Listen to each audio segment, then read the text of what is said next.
जय हिंद. सर्वांचं आपल्या यूट्यूब चॅनलवर मनपूर्वक स्वागत. आज आपण मराठीमध्ये UPSC तयारी कशी करावी आणि सामान्य मुलांना पडणारे प्रश्न याबद्दल जाणून घेणार आहोत. हे माहिती अगदी शॉर्ट असणार आहे आणि येणाऱ्या काळांमध्ये आपण 22 भागात याची विभागणी करून आपण यावर सविस्तर आणि सखोल मार्गदर्शन घेणार आहोत. तर पहिला मुद्दा आपण स्पष्ट करताना जसं तुम्ही स्लाईडवर बघू शकता की परीक्षेचे स्वरूप किती वयापासून परीक्षेची तयारी करायला हवी आहे हे सांगताना मी असं सांगेन की परीक्षेचं स्वरूप एक डायनामिक आहे, अत्यंत व्यापक एक्झाम आहे, खूप व्हास्ट असा सिलेबस आहे आणि त्यासाठी लागणारे सोर्स पण तसेच अभ्यासायचे आहेत. या एक्झामची तयारी आपण 10वी आणि 12वी नंतर पण आपण याची तयारी करू शकतो. मी येणाऱ्या याच्या सविस्तर व्हिडिओमध्ये सविस्तर मार्गदर्शन करेन. आता आपण नेक्स्ट बघणार आहोत की या परीक्षेचे किती टप्पे आहेत. तर पूर्व, मुख्य आणि मुलाखत या 3 टप्प्यांमध्ये ही एक्झाम ऑर्गनाईज केली जाते. यासाठी कशा पद्धतीनं याची रणनीती असावी आपण यावरही खूप छान आणि डिटेल्समध्ये मार्गदर्शन मराठीमध्ये घेणार आहोत. त्या 80 गुणासाठी असून इथे आपण 100 लिहिलेलं आहे, कदाचित टायपिंग मिस्टेक आहे. यावर आपण डिटेल्समध्ये व्हिडिओमध्ये आपण सविस्तर मार्गदर्शन घेऊया. पुढला टप्पा आहे मुख्य परीक्षा.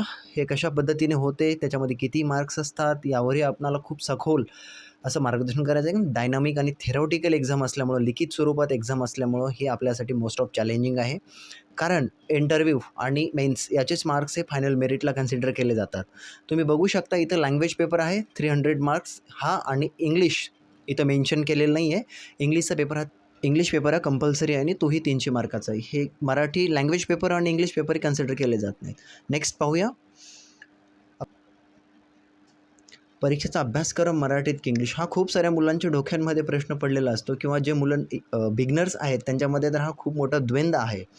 परीक्षेचा अभ्यासक्रम हा मराठीमध्ये नसतो, इंग्लिश आणि हिंदीमध्ये असतो. आपण ट्रान्सलेट करून त्याला मराठीमध्ये घेऊ शकतो, कारण एवढी तरी इंग्लिश येणं हे UPSCसाठी अनिवार्यच आहे, कारण आपण इंग्लिश हा कंपल्सरी पेपर सोडवणार आहोत. तर त्या धर्तीवरती समजा एखाद्या वेळेस आपण जिल्हाधिकारी पदावर एका जिल्ह्यामध्ये काम करत असताना काही केंद्र शासनाचे पत्र येतात, काही राज्य सरकारचे पत्र येतात, ते मराठीमध्येच असतात असं नाही आहे. किंवा कॅडर सिस्टममध्ये पण आपण दुसऱ्या राज्यामध्ये जाऊ शकतो, त्यामुळे इंग्लिश येणं थोडंफार अनिवार्यच आहे. प्रश्नपत्रिका पूर्व आणि मुख्य परीक्षा कोणत्या भाषेत असतात? तर या फक्त आणि फक्त इंग्लिश आणि हिंदीमध्येच असतात. त्याला आपण ट्रान्सलेट करून मराठीमध्ये मुख्य परीक्षा लिहू शकतो, आणि पूर्व परीक्षा मात्र इंग्लिश आणि हिंदीमध्येच असतात. यानंतर पाहूया मराठीत भाषेत पेपर लिहिता येतो का?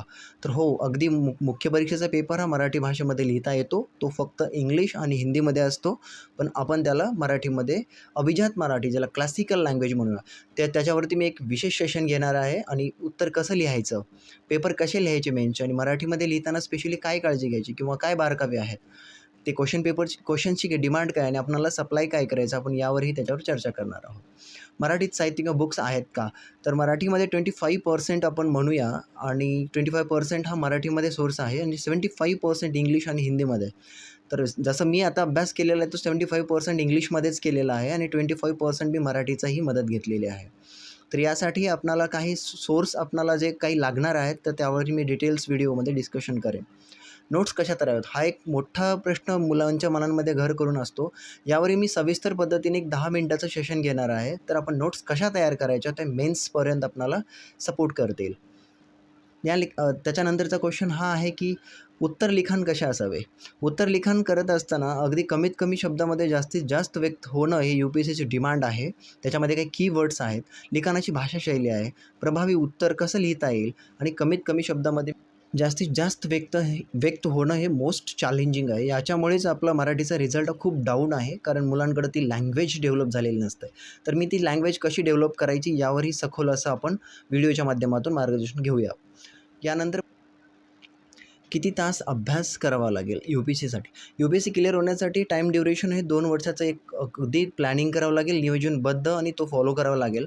तर अभ्यासाबद्दल मी असं सांगेन की क्वालिटी आणि क्वांटिटी खूप मॅटर करतात. म्हणजे मी 12 तास अभ्यास केला आणि 1 तासाचं माझ्याकडे अंडरस्टँडिंग असेल, तर मग आपला निकाल येणं कदापि येऊ शकणार नाही. तर यासाठी मला क्वालिटी इम्प्रूव्ह करावं लागेल. मग मी कमीत कमी वेळामध्ये जास्तीत जास्त अभ्यास करणं हे माझ्या यशाचं गमक असेल, आणि UPSCला त्याची खूप गरज आहे. नेक्स्ट,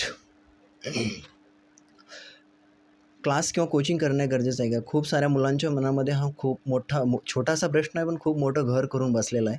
आपल्याकडे योग्य मार्गदर्शक जर असेल तर क्लास करण्याची काही आवश्यकता नाही आहे. कुठल्याही क्लासमध्ये तुम्हाला इन डिटेल कसलंही मार्गदर्शन केलं जात नाही आहे.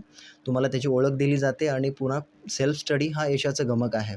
तर आपल्याला स्वतःच अभ्यास करावा लागेल. तर योग्य मार्गदर्शक महत्त्वाचा आहे. मी व्हिडिओच्या माध्यमातून सांगेन तुम्हाला. त्यानंतर स्वयं अध्ययन सेल्फ स्टडी करू शकतो का? जसं पहिला याच्या अगोदरचा क्वेश्चन होता की कोचिंग क्लासेस करणं गरजेचं आहे का? जर आपण सेल्फ स्टडी करू तर कोचिंग क्लासेसची काही आवश्यकता नाही आहे.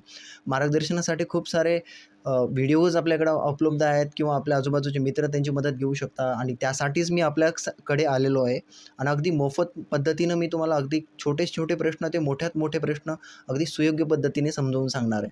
त्यासाठी व्हिडिओला लाईक आणि सबस्क्राईब करा, जेणेकरून आपल्याला इन डिटेल सर्वच व्हिडिओ आपल्यापर्यंत पोहोचतील. जे 22 व्हिडिओ आपण अगदी बेसिक पद्धतीने समजून घेणार आहोत. वैकल्पिक विषयाची निवड हा मुख्य परीक्षा आणि IAS तुम्ही होणार का नाही हा जो प्रश्न आहे तोच ठरवतो की वैकल्पिक, ज्याला ऑप्शनल सब्जेक्ट म्हणूया. तर हे एक मोठं चॅलेंज आहे. UPSC आणि MPSC आता थेरॉटिकल 2025ला होणार आहे. त्या मुलांसाठी ही खूप मोठं चॅलेंज आहे की वैकल्पिक विषय कसा घ्यावा, कारण तो 500 मार्कांसाठी असतो.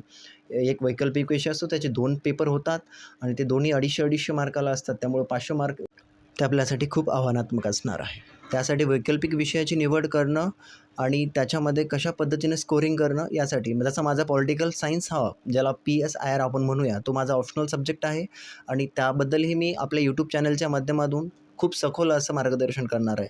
जे की आता आम्हाला मराठीमध्ये आन्सर लिहिताना किंवा उत्तर लिहिताना किंवा व्यक्त होताना कुठल्या अडचणी येतात आणि त्या कशा पद्धतीने सोडवायच्या आहेत यावरही मी इन डिटेल आपणाला सांगणार आहे. तर आपण वैकल्पिक विषयासाठी किंवा या 22 भागांमध्ये यावरही एक स्पेशल लेक्चर घेणार आहोत, जो 10 ते 15 मार्काचा असणार आहे.